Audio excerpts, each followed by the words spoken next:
Today is Wednesday and it is day 3 of week 3. And week 3 is contracts and legal agreements. So we've covered physician contracts and personnel, contracted personnel. And then today was going to be evergreen and expiration, but we kind of covered that as well. And that was pretty quick and easy area to cover.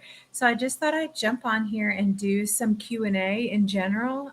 So a lot of you in the poll said the information felt overwhelming. So I totally get that. I have no doubt, especially if you're, um, new and have only had a licensure survey or, are in a position where you're now being surveyed where you weren't before.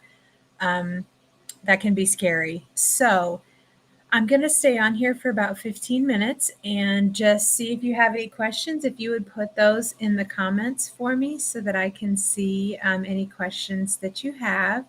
I will try to display those and take any questions that you have. While I wait to see if there are any questions on the material so far, I'll kind of talk about some common issues or common hiccups that people have that they kind of get caught in. So if you look at that roadmap to compliance, that's going to give you the main areas that you should be looking at. So I would literally use that and take maybe a week or two and add each one to your calendar. And maybe you already know the areas that you're struggling with or that you didn't do well with your last survey. That's a great way to improve your survey is pull your last survey results and review each area and say, okay, am I compliant in this area now? Did I correct that area? And that's a good gauge to really go back through the focus areas that you might have. So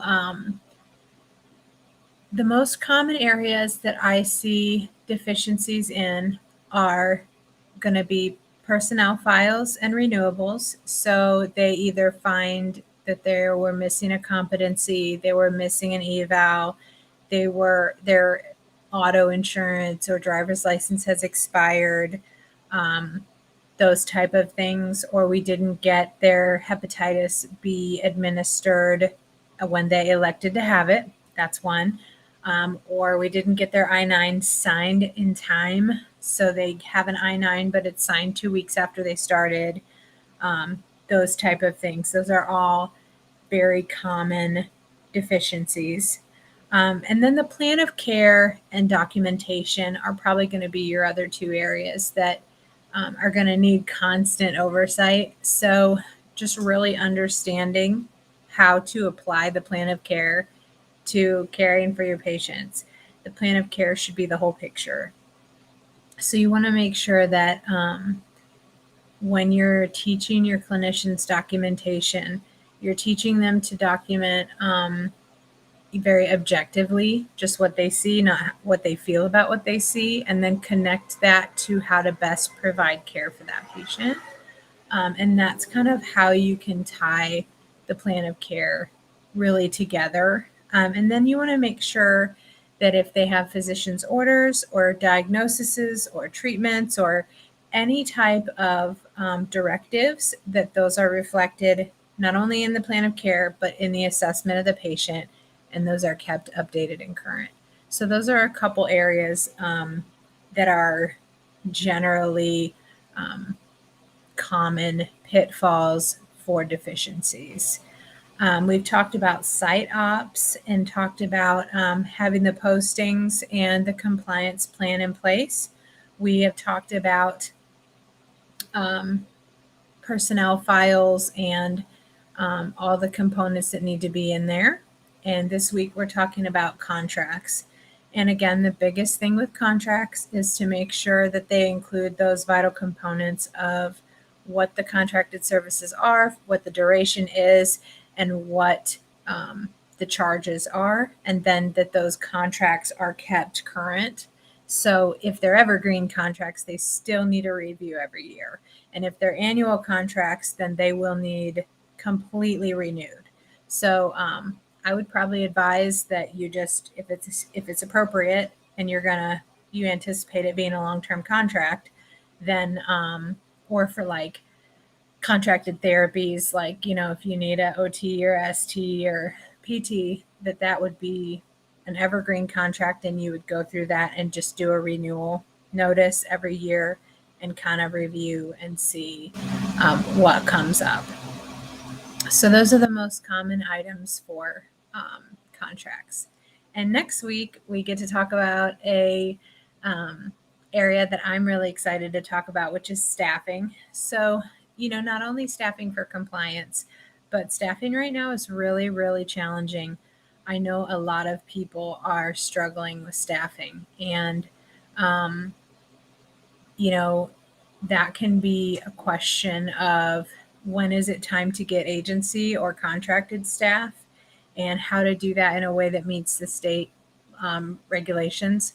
So for Tennessee, we had to submit a waiver to have agency staff for my hospice location. So there may be a guideline for your company if you're a branch or a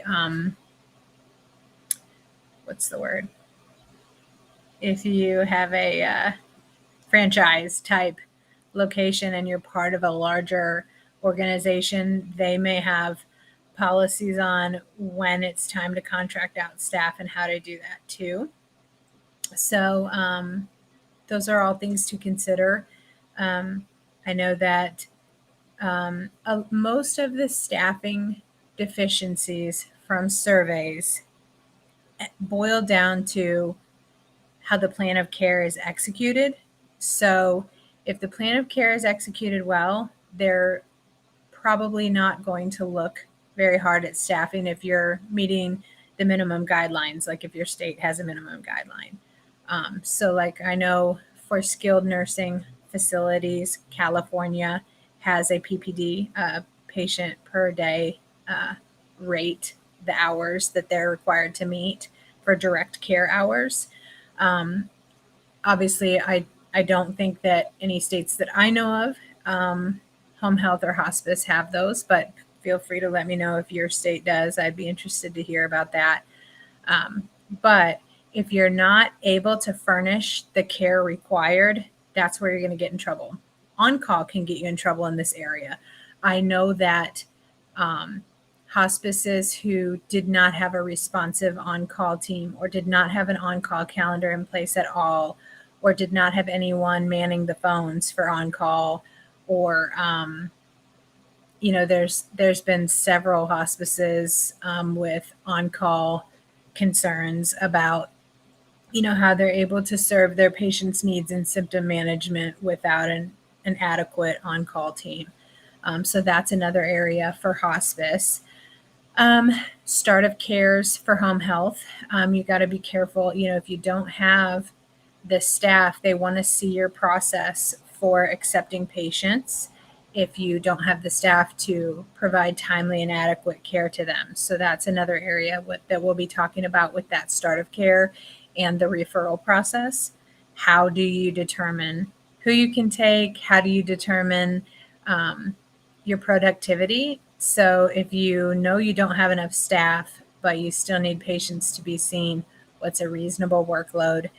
How do you determine when, if you're a registered nurse or a social worker or a chaplain, how do you determine when you come out of the office and into the field to take a caseload? Those type of questions to make sure that your patient's plan of care is being met to their needs. So those are all things coming up next week. So I'm pretty excited about that. I may do a modified schedule for the holiday because, I'm sure you'll be with your families, hopefully on Thanksgiving. And I will be traveling this week to see family. So on Friday, I'll schedule a recording for this week's topic to make sure that you still get that. But in the meantime, just reach out. Let me know what questions you have. If you feel like you're overwhelmed with the information, or, you're not sure what to do with it. If I can help you, let's chat, let's have a call, let's talk through where you're at and what your needs are. If you're preparing for accreditation or survey, or you are wanting to explore accreditation as an option and aren't sure who to go with, let me know. If you're interested in doing consulting or hiring a consultant for your business, let you know, we can talk through what that looks like as well, and I can help you kind of direct your needs to the appropriate place. If I can, I certainly will. So I hope you have a great night, and if you have any questions, I'm here to answer them, so you can comment them below this video once you watch it, and I will try to go back through and get those answered, or you can always just PM me directly.